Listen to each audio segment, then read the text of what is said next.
Pres. Ya iya, kan dalam hukum ada ya itu kan masa lalu. Lo justru itu namanya novum. Ya novum, barang bukti baru itu.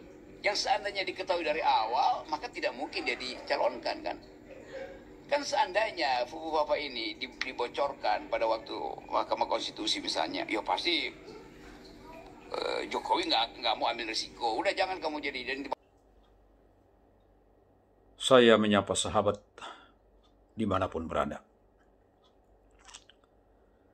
Dalam sapaan saya kali ini sahabat, adalah mencoba memberikan satu tanggapan atau reaksi dalam kaitan hukum.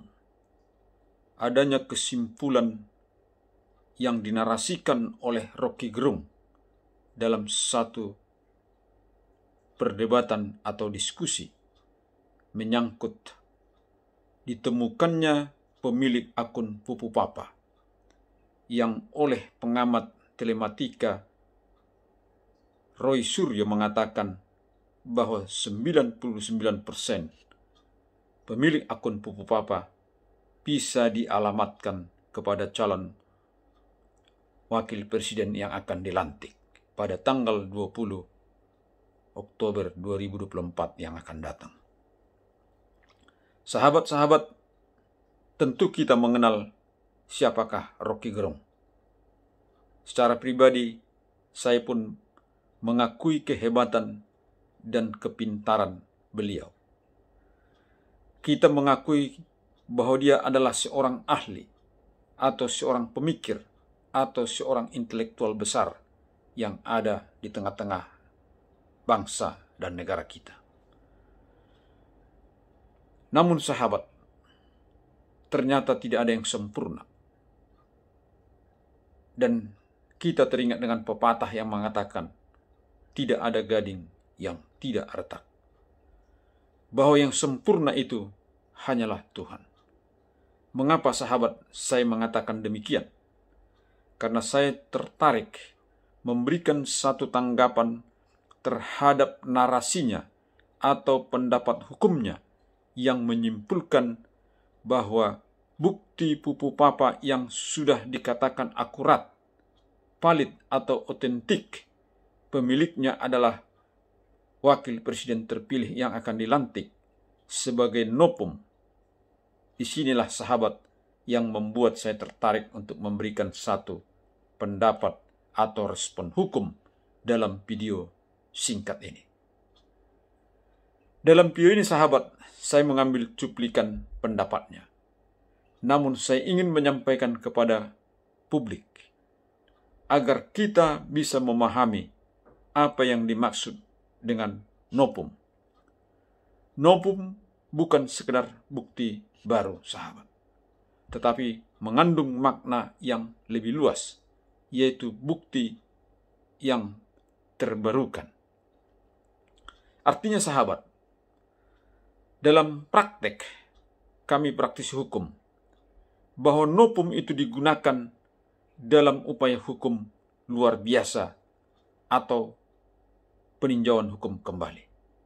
Disitulah novum itu diperlukan, apakah novum dalam bentuk bukti tertulis atau keterangan saksi yang menunjukkan adanya peristiwa itu pada saat peristiwa itu terjadi, namun belum dijadikan alat bukti atau belum dihadirkan sebagai bukti, apakah karena tidak ditemukan ataukah karena terlupakan, sehingga dalam praktek hal itu terabaikan pada saat perkara itu disidang di pengadilan negeri tingkat pertama. Sehingga sahabat diberikanlah peluang hukum untuk melakukan upaya hukum luar biasa dalam tingkat PK. Disinilah bukti yang terlupakan itu atau bukti yang tertinggal itu dihadirkan sebagai alat bukti yang membuat perkara itu terbarukan sebagai alasan hakim, Mahkamah Agung, apakah membatalkan putusan pengadilan negeri, pengadilan tinggi atau pengadilan tingkat kasasi, atau menerima daripada si pemohon peninjauan hukum kembali. Artinya sahabat bisa menerima permohonan peninjauan kembali atau bisa menolaknya dengan putusan Hakim Agung. Itulah yang dimaksud sahabat dengan bukti terbarukan, yaitu novum.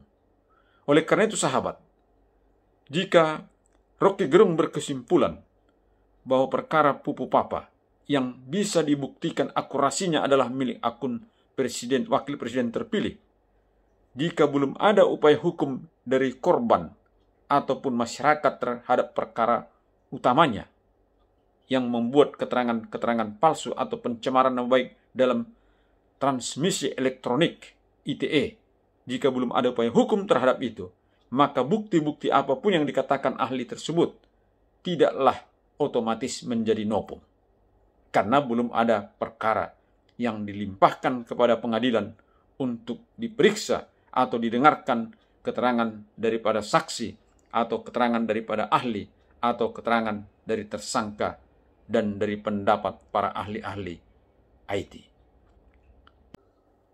Argumen lain sahabat dari pengacara Batak Tebal langsung tidak sependapat dengan Rocky Gerung yang mengatakan ditemukannya akun Pupu Papa ini dan dinyatakannya misalnya itu terbukti milik dari wakil presiden terpilih, tidaklah otomatis dapat dijadikan sebagai novum dalam sengketa pilpres yang lewat ataupun dalam sengketa masalah gugatan umur yang menjadi perdebatan yang viral dalam beberapa waktu yang lalu. Bahwa apabila ada upaya hukum terhadap akun Pupu Papa ini, baik oleh korban yang dihina atau dicemarkan nama baiknya, atau oleh masyarakat, dan jika ada putusan hukum yang menyatakan kebersalahan wakil presiden dalam beberapa waktu yang akan datang, maka itu dapat dijadikan sebagai alasan konstitusional untuk melakukan pemakjulan dalam proses hukum yang lain, bukan dalam proses hukum yang saat ini sahabat. Demikianlah pendapat singkat saya ini. Semoga bermanfaat.